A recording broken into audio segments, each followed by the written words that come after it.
الرحیم۔ ہمارے پاس حاجی محفوظ صاحب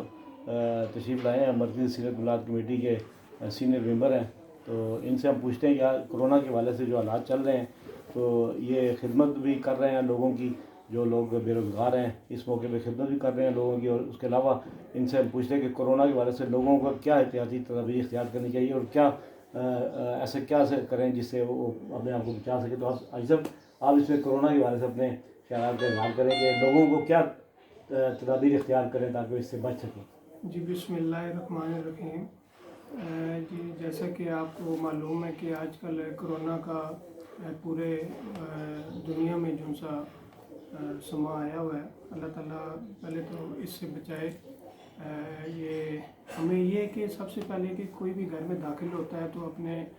سینیٹائزر یوز کر کے ہینڈ واش کرے، اس کے بعد جو سا اپنے جوتے گھر کے باہر اتاریں، اس کے بعد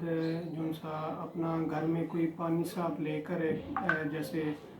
شاور کے ساتھ اس میں ڈیٹول کے کچھ قطرے ڈال دیں تاکہ جو سا نا آپ کے کرونا کے وائرس سے ادھر ادھر ٹرانسفر نہ ہو۔ تو یہ چیزیں جو سا نا آپ اپنائیں، اور اس کے بعد ماسک کا استعمال کریں، اس کے بعد جو سا آپ گلوز کا بھی استعمال کریں۔ جیسا کہ میں نے ماسک لگایا ہوا ہے تو ابھی تو میں آپ سے بات کر رہا ہوں اس لیے، نہیں تو یہ ویسے ہم 3 فٹ کا فاصلہ رکھنا چاہیے ایک دوسرے بندے کے ساتھ۔ تو ایسے ہی جو سا نا دوسرا یہ بتائیں کہ یہ جو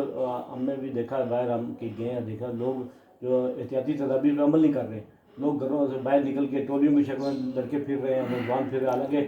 اس بیماری منع کیا گیا حکومت کی طرف سے بھی، ڈاکٹر تعلقانی صاحب نے، جتنے علماء سب نے یہ فتویٰ دیا ہے، حتیٰ کہ نماز تک کا منع کیا گیا جماعت سے نہ پڑھے اس وائرس سے بچنے کے لیے۔ تو اس کے حوالے سے آپ کیا پیغام دینا چاہیں گے لوگوں کو؟ جی جیسا کہ اب ہماری محلے کی مسجد ہے، مسجد عباسیہ، وہاں پر اب ایک بندہ چھوڑ کر ایک بندہ ساتھ صف میں کھڑا ہوتا ہے۔ تو اسی طرح جیسے انہیں بتایا کہ سینیٹائزر سے پہلے ہینڈ واش کراتے ہیں، تو گورنمنٹ کے جو سا اس حکم کے مطابق جو سا نا عمل کرتے ہوئے، ہینڈ واش کرتے ہوئے، پھر فاصلہ 2-3 فٹ کا رکھ کے پھر بعد جماعت جو سا نماز ہوتی ہے، سنتے گھر ادا کر کے آتے ہیں، اور فرض وہاں پر جو سے ادا کیے جاتے ہیں، اور بقایا سنتے ہیں یا وطر جیسے، تو وہ پھر جو سا نا گھر میں جا کے ادا کی جاتی ہیں۔ تو اس میں یہ ہے کہ آپ جو سا نا ان چیزوں کا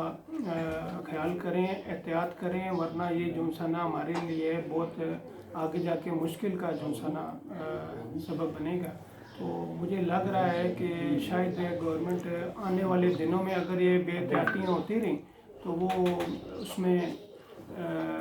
کرفیو لگنے کے چانسز ہیں۔ تو اللہ نہ کرے کہ ایسے حالات بنے۔ تو بس میرا آپ سب کو یہی پیغام ہے کہ احتیاط کریں، گھروں میں رہیں، ملاقاتیں نہ زیادہ کریں۔ بہت شکریہ، اللہ حافظ۔